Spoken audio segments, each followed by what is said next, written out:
But do I have any red wine drinkers on the line? I hope so. Because as I said at the beginning, we got some thumbs up. Awesome, love that. As I said at the beginning, Sensi is the #1 Chianti seller globally. What does that mean?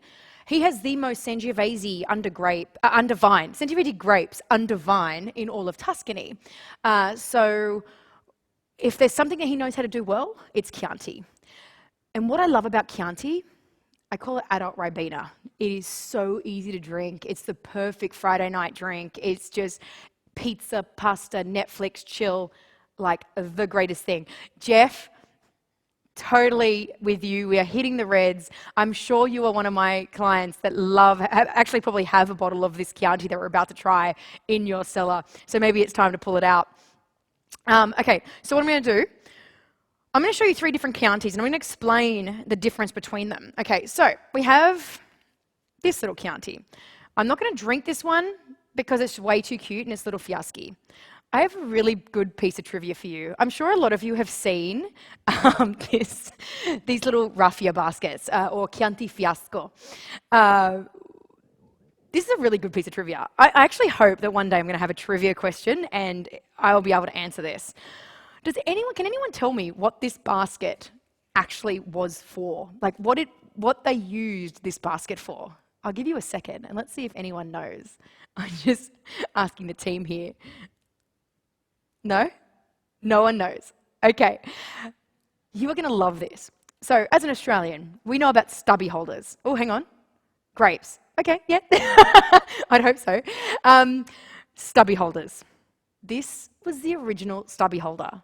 So what they would do, they would wet the basket, right? They would wet the basket, they would freeze the basket in their ice boxes. This is like ancient times. Freeze the baskets. And because it was so hot, they would make the wine, they would put it in the bottle and they would place it in these stubby holders. How cool is that? The original stubby holder. That is what these Fiascos were. So that's a little bit of trivia for you. Hopefully it does come up at a trivia night one day.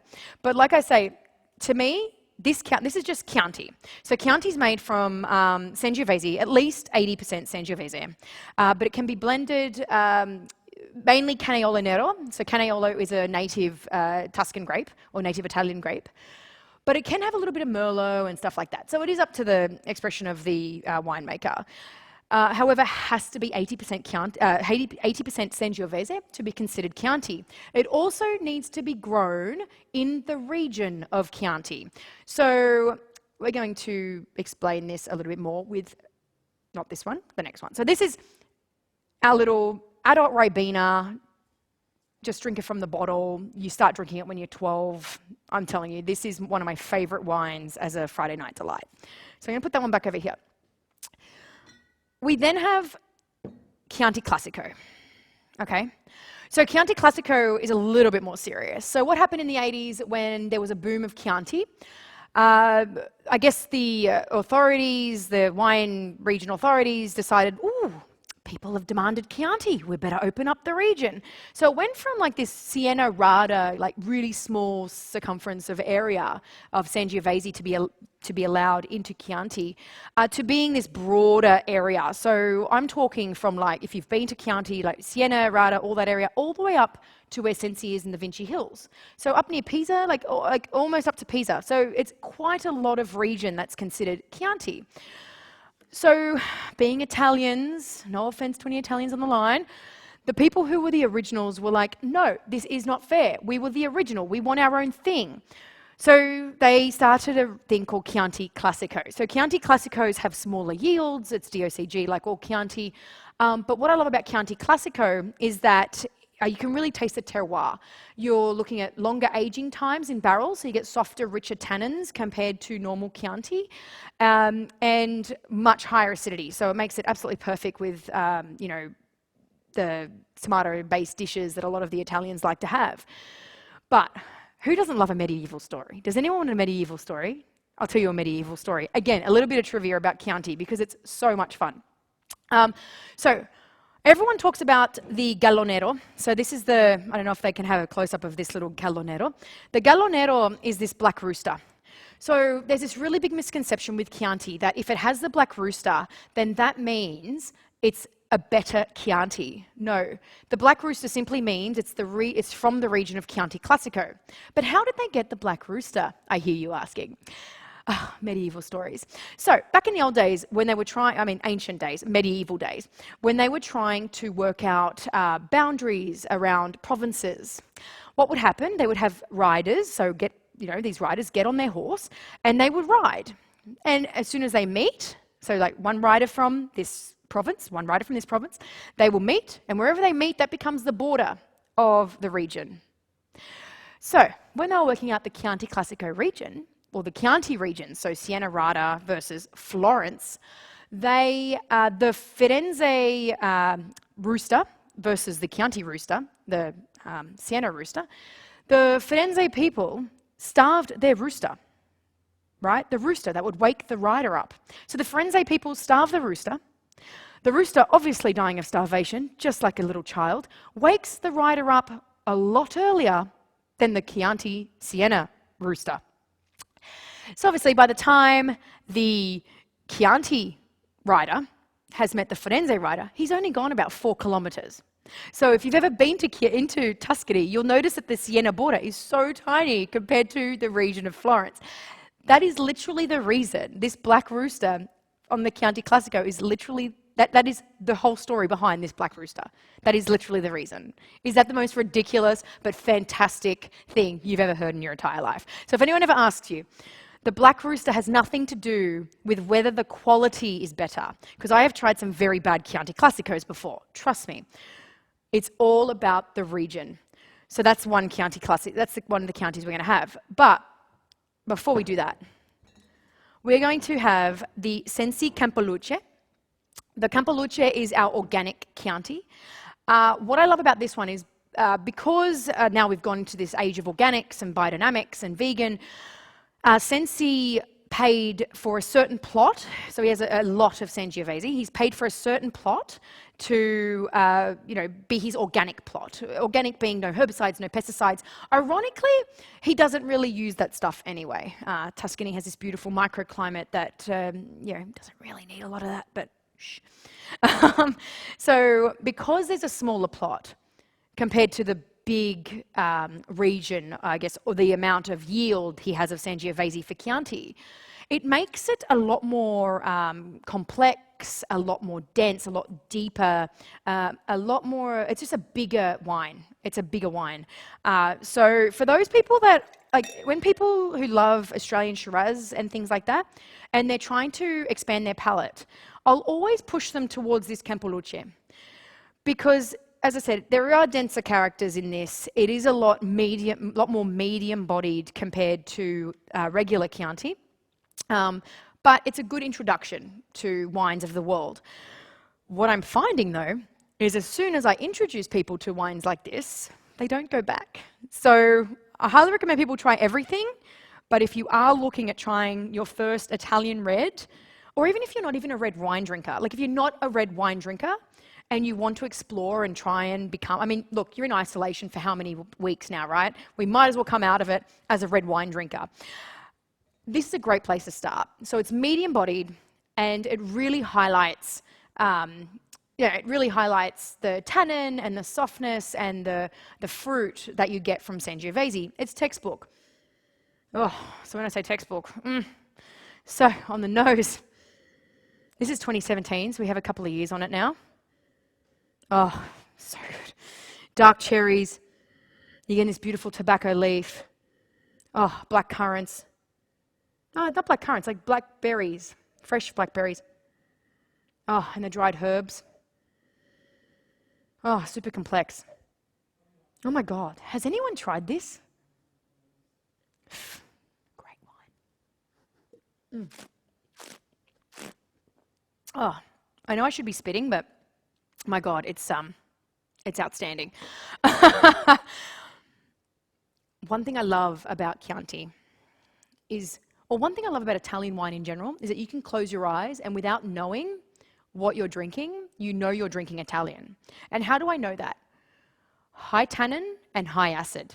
So we've mentioned acid before, but what is tannin? So as I said,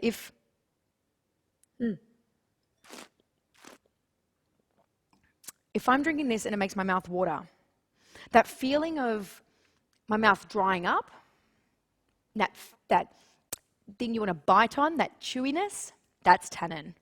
And tannins come from your stalks, your skins, your seeds, all that kind of thing. Do you notice how much I love this wine? It is so complex and so affordable, and I just go, how is this even possible? You get beautiful black fruit, red fruit, you get this like tobacco leaf, you get pepper, you get that amazing drying tannin. Like, I'm just like craving, like, does anyone have any pasta? Like, oh my God. You just want some pasta with this.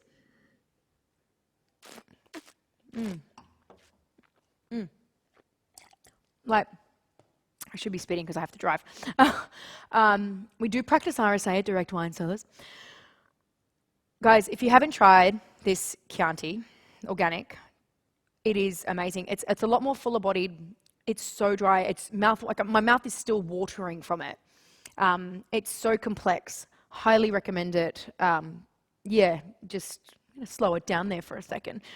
But if you were to compare it to this side by side, this is much more like adult Ribena. It's light, it's fruity, it's free, it's just drink it from the bottle, you know, like totally different wine to this. This is definitely a food wine, but I do love it as a Friday night, as I said, Netflix, pizza and chill, compared to this, where if someone has some wild boar they would like to serve me on my table right now, I'd very much appreciate it. I'm going to show you something interesting. I don't know if you'll be able to see this. I don't know if they can zoom in on me. But the color, we're getting into more of a red. Yeah. So we're looking at 2015 Chianti Classico. Chianti Classico spent 18 months in oak, whereas something like this only needs to spend about 6 to 9 months. Chianti Classico spends 18 months in oak, which means it's much more rich in tannin and higher in acid, but absolutely perfect with food. It actually needs food. I find in Australia we've become so used to just drinking, and I think in Australia we have this thing about we choose our wine before we choose our food, whereas in Italy it's more about food comes first. The long lunch, people think it's a story, it's a real thing.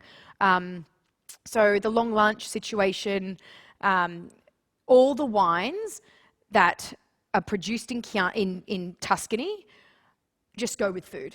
And it's just amazing that, you know, you think of the acidity in tomato-based dishes, which is what they're quite famous for, and then the acidity in the wine.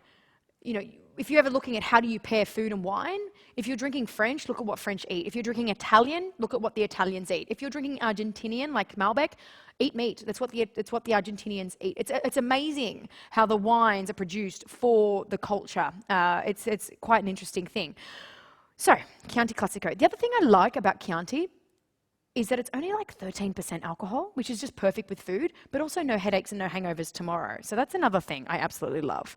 But yeah, the color on this, it's a lot more red compared to the Campoluce, which is a bit younger. The other misconception about wine is the color or the legs, right? The color of the wine simply talks about the age. That's all it is. So when a wine is super purple, it just simply means that it's young. All red wines start purple. And as it ages, you'll get into that red. You want to get into this beautiful ruby red. Once it hits brick red, you're done. Chuck that wine out. It's off.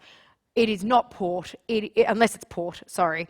But look, I'm a big believer in what you put into your body is what you get out of your body. So make sure you don't drink wines that are off. Just as a tip from me.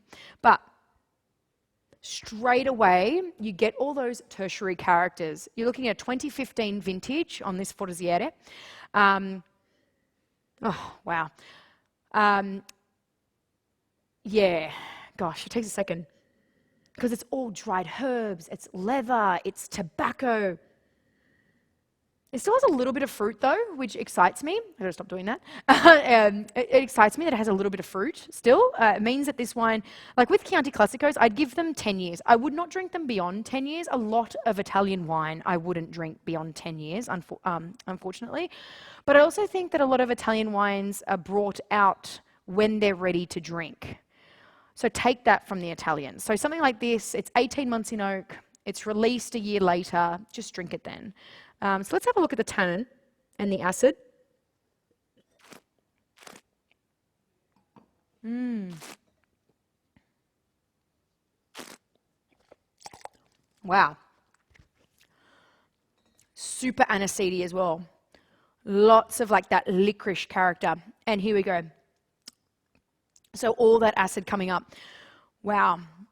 It also has a very long finish. I probably could sit here for another 30 seconds and still taste that, which is awesome. Yeah, wow, that's great.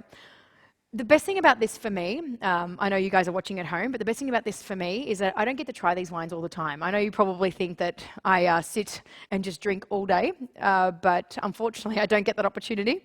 And we also have about 100 and something wines that we import, so it's nice for me to sit here and try these with you tonight. This is excellent, excellent wine. Beautiful finish, really full on the palate.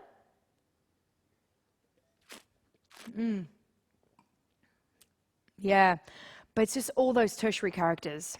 So look, you're either like me and like wines with that. So yes, it has a bit of red fruit still. You've got that dark cherry. Like imagine like chocolate cherries. That's what it tastes like, that real chocolate cherry flavor. But amazing amount of dried herbs. You've got that leather, you've got that acid, you've got all that tannin. It's just, you just want to chew on this wine. It is just, oh, delightful. So that's delicious. I'm not sure if you've ever tasted this one, but again, it's probably one of those wines that aren't even on the website because it's mainly a restaurant line. I do find that when people are buying online, they are looking for a bargain because, of course, you haven't tasted it. And I appreciate that. But, you know, there is a whole world of wine out there. And, oof, this is really delicious. So, oh, thank you for indulging me on that one.